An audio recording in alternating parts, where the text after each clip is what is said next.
OK, welcome along again. Let's get straight into it. We're going to start with Manchester United. The Sunday Times headlining that late win against Burnley on Saturday afternoon. And the headline, almost too much to bear. Days after shootout agony against Grimsby, United are rescued by a 97th minute penalty. But again, Amorim can't watch. Alison, good morning to you. Just put into context how big a win this was for Manchester United yesterday. Well, it was a big win, but I would disagree with anyone headlining that it was a huge relief and a step forward. I mean, to struggle to defeat Burnley, who I think are going to have a tough time away from home in the Premier League. They were able to match United for parts of the match. They looked like they'd secured a draw. We're talking, last-minute drama here. It's a bit unseemly, I think, for a club of the stature of Manchester United to be so celebratory of clinching that very late winner against a club that's just been promoted. I don't think it speaks of a huge step forward. I think if they'd lost, then the headlines would have been very different, obviously, and it would have been, is this the last game we see Ruben Amorim in charge? But I wouldn't go so far as to say, oh, what a relief. Isn't life great now for Ruben Amorim at Manchester United? I think a lot of the mere fact that you get slated for your behaviour at a penalty shootout in the EFL Cup, by being unable to watch the penalties, and to do the same thing again in a Premier League game shows you're not listening to the mood music, you're not getting what's making people nervy and worried about you as manager of Manchester United.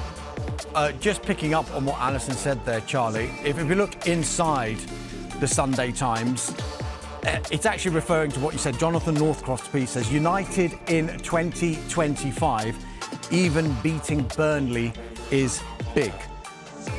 Yeah, I mean, it just sort of seems to me nothing's really changed from last season. They've obviously got a much better forward line, and there was a lot of hope that they'd start flying really well. And they did well against Arsenal, didn't they? Obviously they lost, but it's still a bit of a shambles there. And I think Amorim is making it worse, isn't he? Not just the defeat to Grimsby, but as Alison said, just not watching the penalties and then not learning from it. And I think in any work environment, a boss not watching what's going on.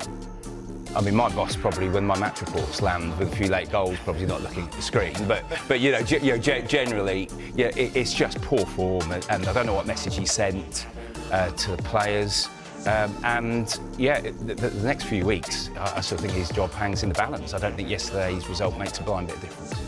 We'll come to that in a moment, Julian, but I just want to pick out something that Jonathan said in this piece. It was all there in the body language, how excruciating, how precarious. This young manager still finding this job.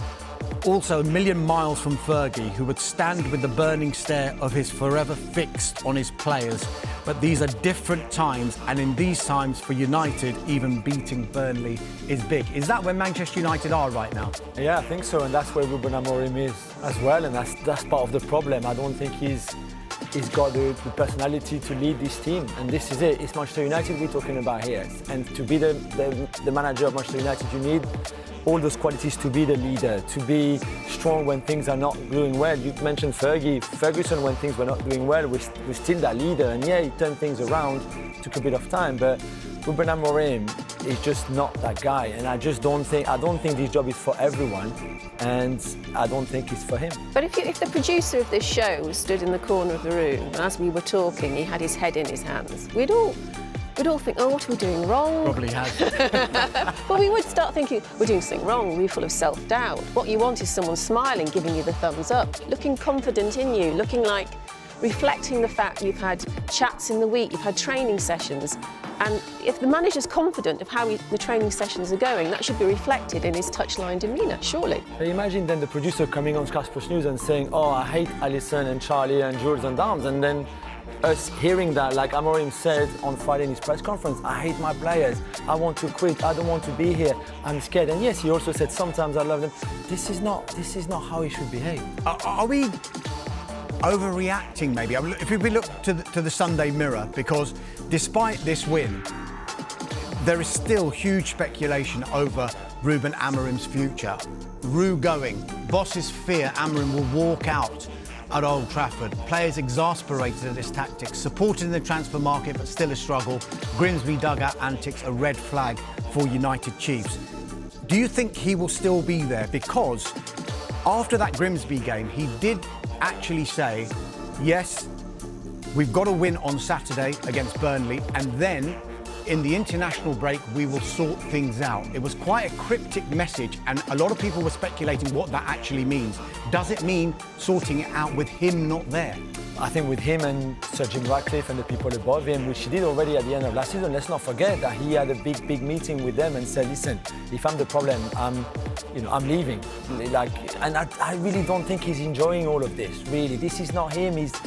And it showed a bit of immaturity, I think, this press conference on Friday, not watching the penalties, being all the struggles. And yes, he's very emotional. He said that again after the win yesterday, but it's the immaturity that strikes me really here. And I think he is capable of not walking out, but saying to them, if you think I'm the problem here, if I can't find the solutions, fix this, then yeah, it's time to go each way. Yeah, I mean, I just don't see him lasting. And in terms of we'll sort things out in the international break. We've had the summer to do that, and it still looks a bit of a mess.